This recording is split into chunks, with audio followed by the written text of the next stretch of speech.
কর্মী ভাইয়েরা, আমাদের কাজ হলো সবার নিকট দাওয়াত পৌঁছায় দেয়, আমাদের শত্রুদের নিকটও আমরা দাওয়াত পৌঁছাই দিই। আল্লাহ তাআলা বলেছেন যে ওমান আহসানু কওলাম মিম্মা দা ইলাল্লাহি আমিলা সালিহা ওয়া ক্বালা ইন্নানি মিনাল মুসলিমিন। সুপারলেটিভ ডিগ্রি, ইসমে তাফদিল। আল্লাহ তাআলা বলছেন যে তার কথা চেয়ে আর কার কথা সবচেয়ে বেশি উত্তম হতে পারে, যে মানুষকে আল্লাহর দিকে ডাকে এবং বলে আমি একজন মুসলমান। আমরা কি সর্বোত্তম হতে পারবো না?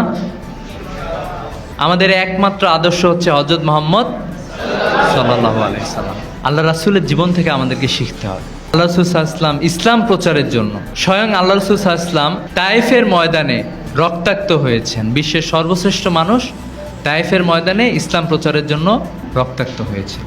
আপনারা মিশরে ইখওয়ানুল মুসলিমিনের নাম শুনছেন? মিশরে ইখওয়ানুল মুসলিমিনের প্রতিষ্ঠাতা ছিলেন হাসান আল বান্না। আমাদের একটা বই আছে হাসান আল বান্নার ডায়েরি, সবাই একটু পড়বেন। উনি মাত্র 22 বছর বয়সে ইখওয়ানুল মুসলিমিন প্রতিষ্ঠা করছিলেন। প্রতিষ্ঠা করার পরে 22 বছর বয়সে 1928 সালে, ওনার জন্ম 1906 সালে, মাত্র 3-4 বছর দাওয়াতি কাজ করছেন। পুরা মিশরের সকল যুব সমাজ, সকল মানুষকে উনি ইসলামের পক্ষের শক্তি বানাই ফেলছিলেন। হাসান বান্নার ডায়েরিটা পড়বেন যে উনি কিভাবে দাওয়াতি কাজ করতেন।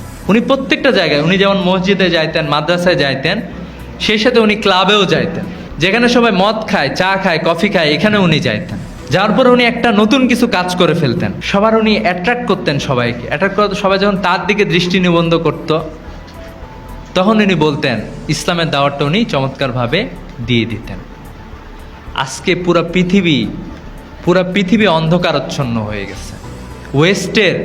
ওয়েস্টার্ন সোসাইটি, তারা একবারে ধ্বংসের দ্বার প্রান্তে। তাদের যে জন্ম হয়, অধিকাংশ যারা জন্ম হয় তারা তাদের পিতৃ পরিচয় জানে না যে তাদের বাবা কি। এই সমাজ, তারা এই সমাজে চলে গেছে। এরা হলো এমন একটা সভ্যতা যারা নিজেরা টনের পরে টন পণ্য শস্য তারা সমুদ্রে ডুবায় দেয়, আর আফ্রিকার মানুষরা না খায় মারা যায়। এরা হলো সেই সভ্যতা যারা সিরিয়ার মতো দেশে মুসলমানের যুদ্ধ বাধায় দেয়, হাজার হাজার মানুষকে তারা হত্যা করে এই জায়গাটা। পৃথিবীর মানুষ একমাত্র নিরাপদ হচ্ছে ইসলামের কাছে। কার কাছে নিরাপদ? ইসলামের কাছে। এজন্য মুসলমান যুবকদেরকে সিদ্ধান্ত নিতে হবে যে আমরা পৃথিবী চালাবো ইনশাল্লাহ। আপনাদের মধ্যে, আপনার গণ্ডির মধ্যে চিন্তা করবেন না যে শুধুমাত্র রানীশঙ্কল, ওই বালেডাঙ্গি, হরিপুর, পীরগঞ্জ আপনার জায়গা না। শুধুমাত্র এই বাংলাদেশ আপনার জায়গা না। আলহামদুলিল্লাহ, ইসলামী ছাত্র শিবিরের কর্মীরা পুরা পৃথিবীর নেতৃত্ব দিচ্ছে, আগামীতেও দেবে ইনশাল্লাহ। শুধু একটা বাংলাদেশ না, এরকম আরো 10টা বাংলাদেশ চালানোর সক্ষম কর্মী আমাদের আছে ইনশাল্লাহ। তো এই জন্য আমি আপনাদেরকে বৈশ্বিক জায়গা থেকে চিন্তা করে আপনাদেরকে সবাইকে পড়াশোনা খুব ভালোভাবে করতে হবে। পারা যাবে ইনশাল্লাহ? আপনার রোল এখন যাই হোক, আপনাদের মধ্যে একটু দেখতে চাই 1 থেকে 10-এর মধ্যে কারা কারা আছেন, একটু হাত তোলেন। আলহামদুলিল্লাহ। 1 রোল কে কে আছেন? হাত তোলেন। 1 2 3 4, আলহামদুলিল্লাহ, একটা অংশ আছে। ইসলামী ছাত্র শিবিরের কর্মীরা পড়াশোনার দিক দিয়ে সবার সামনে থাকবে। মুসলমানরা যতদিন জ্ঞান বিজ্ঞান পড়াশোনায় সামনে ছিল, ততদিন মুসলমানরা পৃথিবীর নেতা ছিল।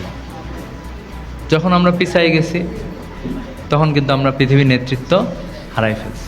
তো এই জন্য আপনারা যারা এখনও মনে হয় যে পড়াশোনায় একটু গ্যাপ করতেছেন, আপনারা পড়াশোনাটা বাড়াবেন, দাওয়াতি কাজটা বাড়াবেন। ঠিক আছে? আপনাদের সমাজ সভ্যতা নিয়ে আপনারা চিন্তা করবেন। পারা যাবে ইনশাল্লাহ? আল্লাহ তাআলা আপনাদের সবাইকে কবুল করুক।